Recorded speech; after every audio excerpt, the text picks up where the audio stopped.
that I know are eager to get guidelines. Tomorrow, Dr. Galley will update you on some of those industries and guidelines, including sports and some of these theme parks. And that's when I stopped writing my recap story that I was going to do for a video later today and started writing this story for news that just happened hours ago. In his news press conference today, the governor appears to have suggested that we're going to get guidelines for theme parks tomorrow from Secretary Galley. And while it's good news that we are getting guidelines for theme parks, that's not the end of the story, and we'll be talking about that next on Fresh Baked.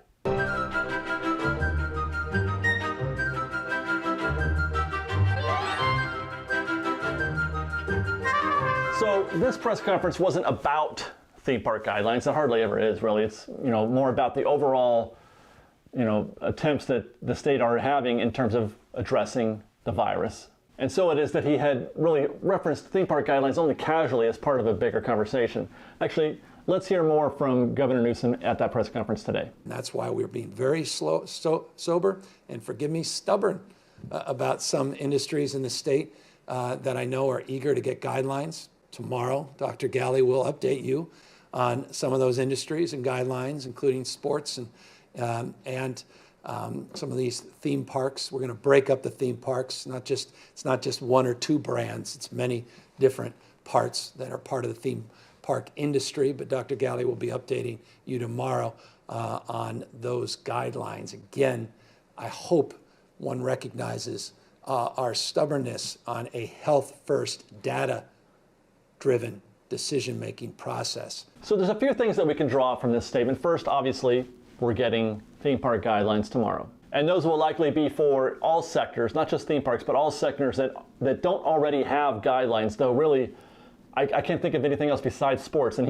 he references that as well in the statement. Second, he confirmed something that we alluded to last week, and that is that it is his intent, it is the state's intent to separate theme parks, create a strata based on size, and each one will be, giving guidelines based on that. Second, he confirmed something that we alluded to last week, and that is that it is the state's plan to break up theme parks into groups, not just one set of guidelines for all parks, be they amusement park, theme parks, big or small, but one, a set of guidelines that are based on size. Third, he's asked for forgiveness. Once explicitly when he's talking about the state being stubborn and stringent with respect to the guidelines. Then again, at the end of the comment, though not saying it directly, when he said he hopes people recognize their stubbornness on a health-first, data-driven decision-making process. Translation, it's not looking good for major theme parks in California right now. Breaking up theme parks based on size suggests to me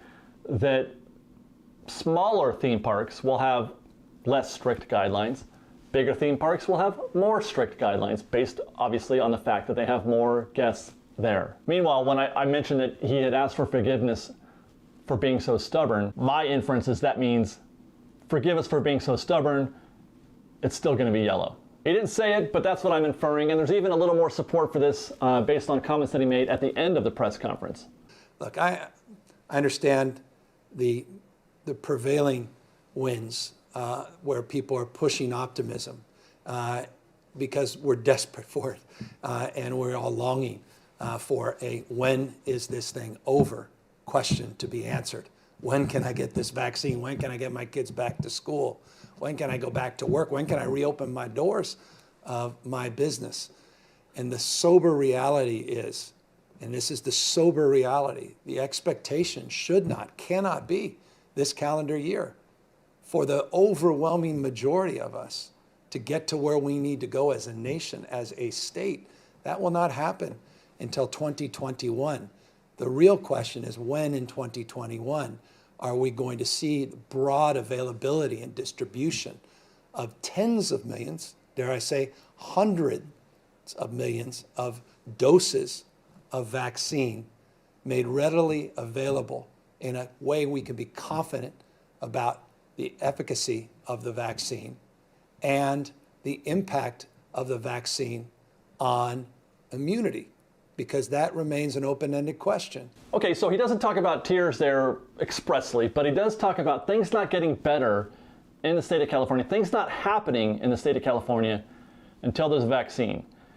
And he doesn't believe that there's going to be a vaccine anytime before 2021. And it's a question of when in 2021 does that vaccine come into play. And to me, logic dictates here that unless you can virtually defeat the coronavirus, i.e. yellow tier, because that is what yellow tier is basically you've won, there will be no theme parks until a vaccine is developed and proven to work. And he does actually speak to that directly, not just that a vaccine is developed, but the vaccine is developed and it is proven to be effective, that there are results emanating from that. And really, the results are, you look at the stats, and again, yellow tier. So we'll be standing by for the guidelines from Dr. Galley tomorrow, though, like I said, I fully expect those guidelines to remain in yellow. Getting to orange, or having them be set at orange, is quite a long shot, I think, at this point. You need only listen to the statements by the governor, watch his nonverbal communication, and you can get the sense that he really does believe that it's going to be yellow and it's going to be a while before theme parks open. He's sorry,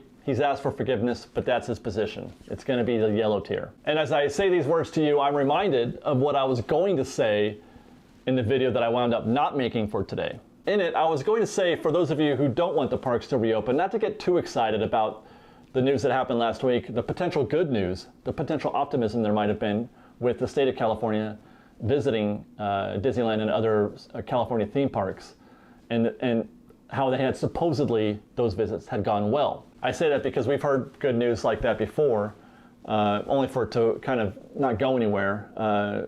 Having said that, it's also probably wise not to take this news too harshly. Sometimes things change. They change for the better. Sometimes they change for the worse. This is a fluid situation. On Wednesday, who knows? Everything could be different. With that, I'll remind everybody that our fundraiser for the Second Harvest Food Bank of Orange County continues this week. Your donations would help support Disney cast members or other families, other people who are affected by the closure of Disneyland, people who do need some help. You can find a link below in the description, and your kindness, as always, is greatly appreciated. And know also that we're going to continue this during our live streams that we do on FreshBaked Presents, the Monday, Wednesday, Friday live streams. Any donations received this week will be going towards the same cause, as well as some from us and yours truly. Otherwise, stay tuned to FreshBaked for news as it happens. You can do that by subscribing to our channel if you haven't already. Don't forget to hit the notification bell. You can also follow us on Instagram at _FreshBaked and on Twitter at FreshBakedDisney, that's fresh with no E. Otherwise, thanks again for watching. Everybody know that we love you very much. We'll see you next time. FreshBaked.